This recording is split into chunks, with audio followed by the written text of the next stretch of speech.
I'm Nick from the Clinton Museum, and we are joined here today with Jim and Donna Walch, some of our residents who have been here for a very long time. And here we are today to discuss some of their memories as they remember them, some of the history of our town, and other interesting stories that we can share with you today. So I'll introduce Jim and Donna. Could you please tell us how long have you lived in Clinton? I moved here in 1948. 48. The late fall of 48 is when I moved to Clinton. The reason we moved to Clinton because my dad was working on the construction of the highway. And so we moved up here because it was going to be a timely process getting it done. So we made Clinton our home. And Donna? Well, I came via Abbotsford, Ashcroft, and I met Jim in Ashcroft. And I moved up here in 1959 when I got married. So we built our home before we were married, and we are still in the same house. We've raised 4 boys, and now we have many grandchildren and great-grandchildren who are enjoying it. Fantastic. So what brought each of you to Clinton in particular? What about the town drew you? I know you were married, and that's what drew you. It was Jim. It was Jim. But Jim, what prompted your family to move here to Clinton in particular? Well, Dad worked for, actually at the time, Dawson and Wade, and they built the highway from, like you say, Lac-La-Hache to Cache Creek. And so it wasn't an overnight thing. So decided the best thing to do, move up here. Because there was opportunities, and Dad was going to keep working here, so he was going to be here for however many years it took to do that. So we just moved up here. And over the process, when we first moved up, like I say, we lived at the 83 at a cabin in air during the summer. And then back to the coast through the winter, and then in the summer we lived at the 74 and the 70 Mile, and I guess the next was Clinton. And we just, over the time, it just became the idea that maybe best we move up here. So that's how we got here. Fantastic. Haven't got around to moving yet. And then I worked in Ashcroft. I worked for a gas company down there delivering gas. And the fella I worked for had some little kids, and they needed a babysitter. So that's where I met Donna. That's how you guys met. And so, tell us a little bit about what Clinton was like when you first moved in here, both of you respectively. In the 50s, how would you describe Clinton as being different from today? Well, the population was less.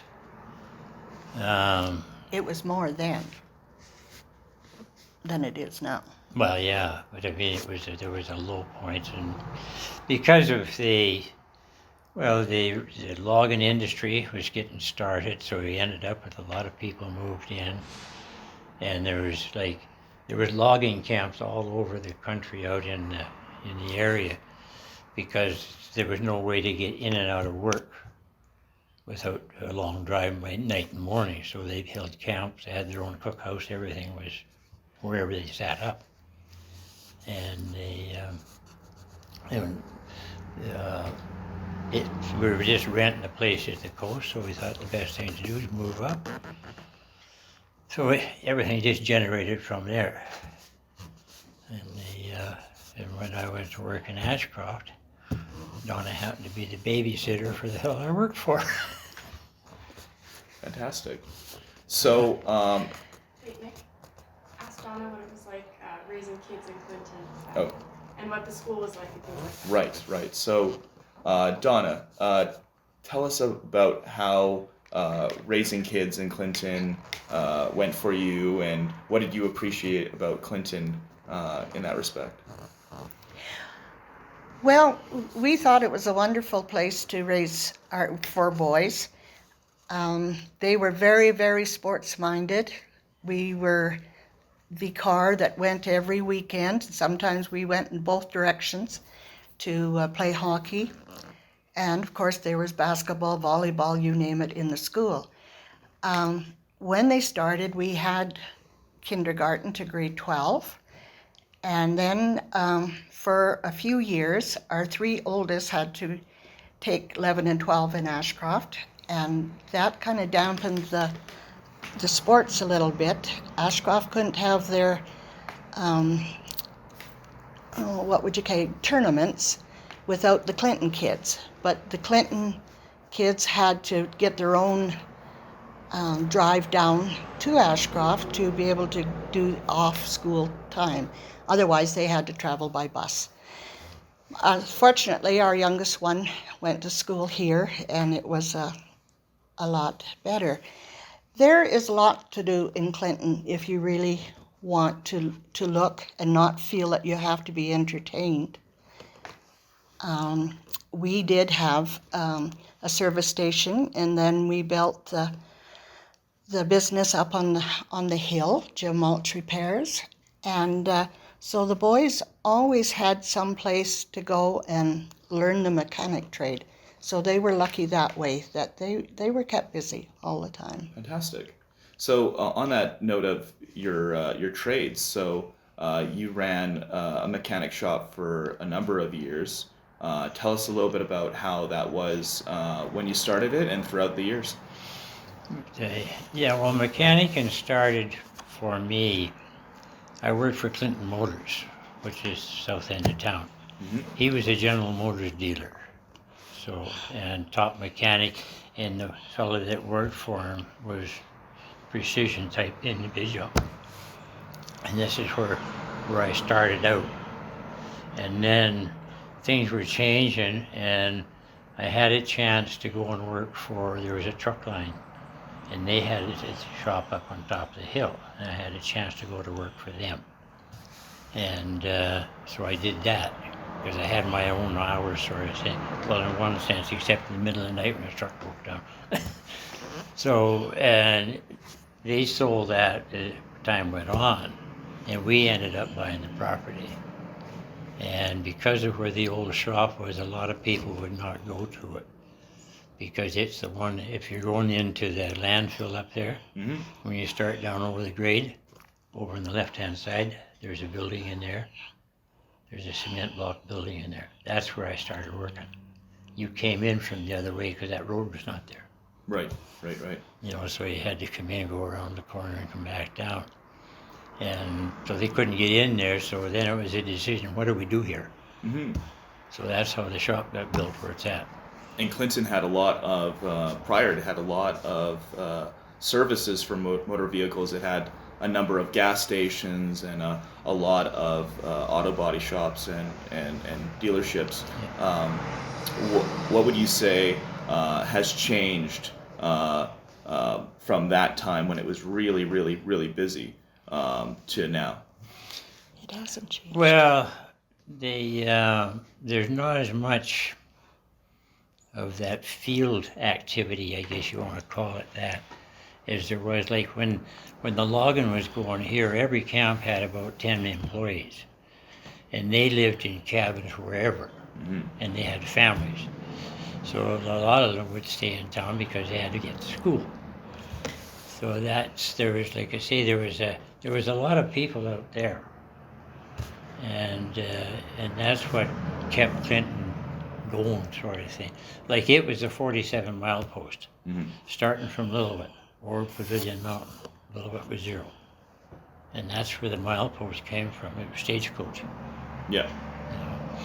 And you know, it's just the way things developed. Logging got going, more people came in. There was more need for supplies in the stores and that, or maybe in large. It just generally grew as time went on. All right. So, I can add to that. When we started out, we couldn't be only a heavy-duty mechanic. You had to be versatile. So fortunately, Jim is very good with his hands, and so he did a lot of fabricating, a lot of building, like wharves even out at Green Lake, or what did you make for paws? Out at Three Bar, the hay balers. Oh, yeah, the wagons for packing bales, like they had round bales. And when you get a round bale, you know it's about. That's when it first came in. You know, and I had to make up any equipment so that you could pick those up. Yeah. And over the years, we got a request to make something, to do something, quite a bit of it that wasn't available. Right. Since then, some of it is available because there's manufacturers out there with field men that check around to see what's out there and what's selling. Yeah. You So know. you had to occupy a lot of specific You had to make needs. something to do the job that was asked for. It was Paul Dumoret, and he had a ranch out of town, and he was a lawyer. So he really tried to patent it for Jim and whatnot, but that is not what it's cracked up to be. It's a lot of money, and someone could just come in and change a bolt, and they could build the same thing. So he didn't, but at that time, Jim did a lot of that, and fortunately the boys have all taken after him of being very capable. Your best advertisement is a satisfied customer. You get somebody that's happy with what you got, and the word travels. Yeah. If they're not happy with it, the word travels faster. We had a lot of service stations in town, 4 or maybe 5. So we didn't really depend on vehicles.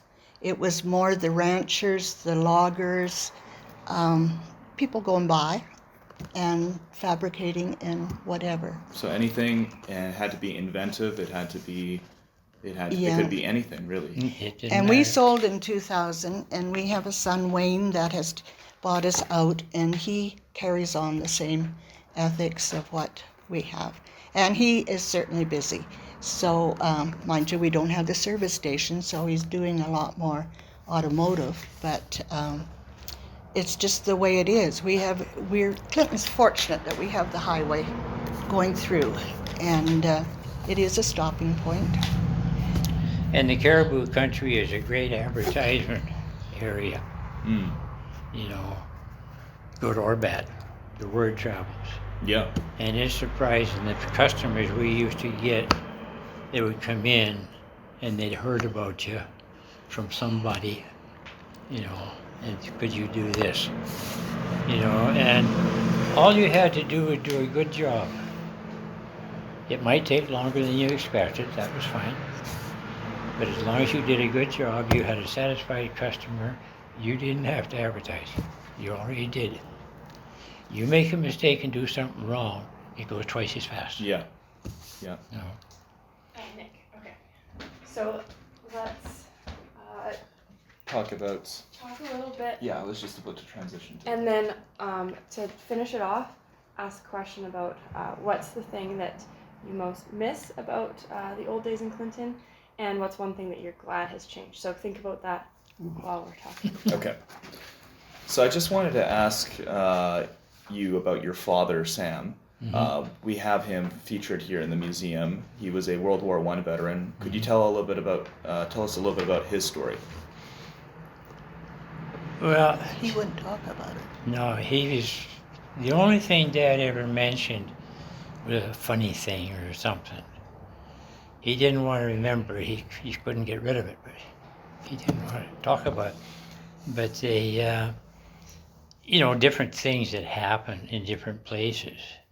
Like, he said that what he thought was the luckiest day of his life is when he got wounded in the back. That was in Vimy. And he lay face down in the mud for I don't know how long. He could hear people going by talking, well, there's another one got her. And finally, he started to get some circulation started out. Things started to move a little bit. And when he could finally get up, everybody was going that way. That was the wrong way because that was war. So he went the other way and got out, and they shipped him to England. And he was in the hospital when the war ended. So he always said that was the luckiest day of his life. You know. Yeah. But no, very little he would mention about it. He says, you never lose it, it's always there. Right. But, Yes, and he received a number of medals, did he not? Yes, yeah, yes. yeah, Which is in the museum here somewhere, yeah. yeah, yeah, no, he was born in Ontario, and he signed up, he moved to Saskatchewan, not moved, but he was in Saskatchewan, Yeah. because that's where the help or the work was farming, like in the farmers in the summertime. Mm-hmm. That's where you go to Saskatchewan. And he was there, and he signed up in Moose Jaw Okay. to the war. Yeah. And that's, he And then shipped out of there. Yeah. And he came back, and I was born on the prairie. And there was some neighbors there that wanted to come to BC. And Mom and Dad was just running the farm for another fella. So that's how we got to BC. Nice. Loaded up the truck and a car. They had it wasn't theirs, it was the vehicle they were bringing. I think it was a 36 Dodge Coupe. It took 2 people. If you put 3 in there, boy, it would. Nice. But, All right. So for our last question for both of you, I'd like to ask, what do you miss about the Clinton that you remember, and what are you glad has changed since those days? Well, personally for me, I am still as busy as I was years ago. I did work at the government office. But Clinton is a volunteer town, and if there is a need, there's always somebody and something that is going to raise funds to help somebody. And I'm a charter member of the Health Auxiliary. I have been very involved as vice chair with the assisted living, and charter member of the food bank and treasurer. And I find now with too much TV and everything, it's maybe it's keeping the other people busy. I don't know. For us, no, we're still doing the same thing as what we did before. And I don't know, we're happy here. Maybe it's because we slowed down too, so we're quite acceptable to the pace. I think a lot of it is that it's just like an oversized home. If you have a problem, half the country knows about it and the other half come to help. It's a terrific life, but it's not something that you realize you've got until, And not everybody likes it. no. A lot of people like to be entertained, but we find that if we want to be entertained, or we go to Kamloops, you can go to Vancouver if you want. We're just right on the highway, so we can go see these things if we wish to do.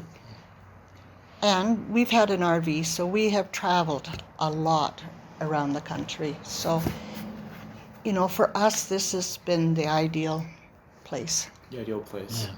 Fantastic. Yeah, and I mean, people say, where do you shop?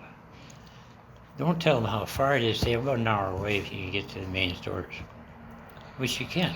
Mm-hmm. It's 60 miles. Don't tell them that. Oh, geez. Well, or with the ambulance. We did have good ambulance years ago also, but sometimes it takes just as long for us to go from here to 100 Mile or to Ashcroft as it does at the coast. Yeah. You can't be that far away, but it still takes that ambulance going through traffic and whatnot. Yeah, because down there you're wandering around. Here you get in the vehicle, you're gone. When I came here, well, I guess when you came here too, we had a doctor. And we had a doctor up until 20 years ago. So it was here when we got here. So we weren't without. Mm-hmm. And now with the way travel is, it's not that bad to be able to go. And with the seniors, they have the buses that will take you to them. And we have the Northern Health bus that will take you to Vancouver if you wish. It's, these things are available. And you don't have to, if you have a problem, you almost got to push people back because there's Too people much want to help. come and help. Yeah. Give you a hand, can something I can do, That's okay. And it's just everyday life sort of thing that you don't realize because it's always been that way. So you never think about it, and you get into big cities, half of them don't even know who the neighbor is. Mm-hmm. It's just, and it's rush, but Well, and you have to pay for everything down there too. You don't have these hiking trails. You don't have, skating, this sort of thing that you can do for nothing. Fishing, yeah, there's lots of fishing lakes around. Definitely. Yeah. One last question. Who have you met in Clinton, someone who may not be around anymore, that you really remember fondly? They might have been a larger-than-life character, or oh wow. or someone who was Oh, famous no. in town, or someone who was really important to the community. Who would you have very fond memories about who is no longer with us? No, I don't think we can choose that. No, Too many. Yeah, no, everybody is famous. When I first came here, I was at the 74 mile, which was a roadhouse. That was a stagecoach stop. Okay. Yeah. And that Granny Cunningham that was there was just a terrific woman. There was no such a thing as no. It didn't matter. They would make do whatever, help out, anything you needed. And there was always a bed someplace for you if you needed one. Down the road, 70 mile, Ma Porter was there. Same thing. That door was open. And that's where a lot of that country was. There was no such a thing as they can't help you. You might have to sleep on the floor, Mm-hmm. but They'd make do. yeah. And there was always food, Fantastic. but you better be hungry. But that's, town was the same way. Yeah. This whole Caribou region, would you describe it that way? Yeah, Definitely. yeah. The door was open. Fantastic. Well, thank you so much, both of you, for coming in, and we really appreciated your stories, and thank you so much. Well, you're welcome. Yeah. I hope it helps. No, we don't take into consideration what we have here because it's every day. Yeah. It's only when the tourists come by, or when they'd go up the shop and Jim would make certain things, they'd say, do you know what kind of lovely, countryside you have? And then we'd take pictures and we say, yeah, I guess that's pretty nice, because we had the lake up behind us and the trees and Yeah. everything. Well, like with the old shop here, you walk out onto the entrance or parking lot or wherever you want to call it, look over and there's a lake, Yeah. Yeah. and Can't beat that. it was just there. Yeah. Just there. Wintertime it would freeze over, so we skated. That was a skating lake. In the summertime, we used to have the car races on it. Oh, wow. Yeah, so That's awesome. It's so much of that stuff that We're just was now going doing on up here. It was every day, and because it was every day, you never realized what you had. Yeah. And no, can't complain. I came from Wally's Corner. I don't know if you know where that is or not. No. You know where Wally is? In Vancouver. Surrey? North the coast? yeah, Yeah. North the coast. That's where all the people get shot. Well, that's right. That's what's happening, isn't it? Yeah. Every morning.